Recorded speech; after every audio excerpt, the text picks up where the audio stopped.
Erica showing you day 2 of the leg challenge. We told you that certain days are going to be specific for the leg challenge, and then some days are going to be for stretching and mobility. Well, today is stretching and mobility. Erica is going to walk you through the movements, and I'm going to show you the leg challenge of the day. Awesome.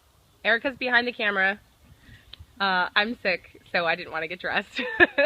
So one thing we want you girls to keep in mind is that mobility is super important for your overall health. If you're not able to lift a certain amount or you're sore, it could have to do with your mobility in your legs or your arms, wherever. So we want you guys to really focus on that. What we want you to do first is do a simple stretch, something similar to what you do before you work out, nothing super intensive. But start off with a simple stretch like a forward bend before you get into your mobility. This is going to be stretching out your lower back and your hamstrings, also your shoulders. Then you can go from side to side, reaching from one foot to the other, feeling that stretch along the side of your body, still in your hamstrings. When you roll up, make sure that you're trying to do one vertebrae at a time, get a deep stretch. Then you can reach towards the ceiling or the sky.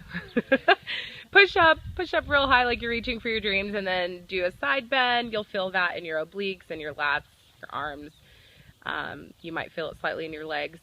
So the deep stretch that we're going to be doing today, the first one is what's the first one? It's the hip flexor. Oh, that's right, the hip flexor. So this is one that you guys might be used to. Basically, you're going to be getting into the deepest squat that you can. If you can do this without holding anything, that's great. If not, we'll show you that later.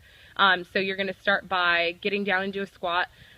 Here you want to make sure that your chest is up, that your weight is on your heels, and just go as deep as you can and just kind of spend some time here. If you can go below parallel, that's ideal. If you want to go for a deeper stretch, you can put your hands down. You can reach for your ankles. You can put your hands together like Christina was just doing, and use your elbows to push against your knees. But try and stay in these positions for at least a minute. I know it seems kind of long once you're in it, but it'll be a really good stretch, and just kind of like work your legs out when you're done. If you can't get into that position due to mobility issues, find something stable, trampoline, your staircase, if you have a chair or a pole, whatever. So just lean into your squat by holding on to that pole or whatever, and just go as deep as you can, whether it's at 90 degrees, if it's above 90 degrees, whatever is comfortable for you. But just, again, spend a good minute there. When you're done, walk around a little bit, maybe do it a couple more times. You're going to feel that really deep in your groin, which is going to feel really good because you did a bunch of jumping squats yesterday. So the second stretch that we're going to do is, this is a really deep quad stretch, which, again, because of all those squats, I'm sure you are aching. So she just got a pedicure, so she's going to be really careful. So with this one, the key here is to find a towel so that you have some sort of padding underneath your knee, because you are going to try and get from the top of your foot all the way to your knee as close to the wall as possible. It's actually really funny.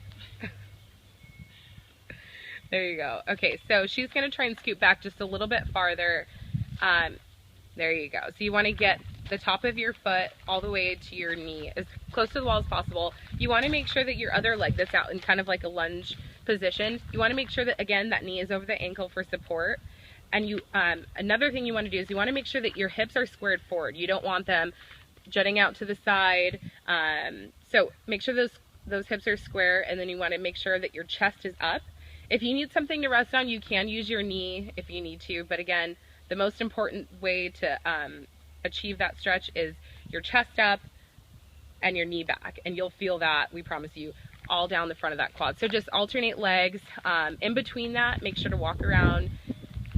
Just, make sure that it feels good. If something feels uncomfortable, please stop the stretch. It should not hurt you. It should just be like an intense stretch. Nothing painful. That means you're doing something wrong. We want you to back off.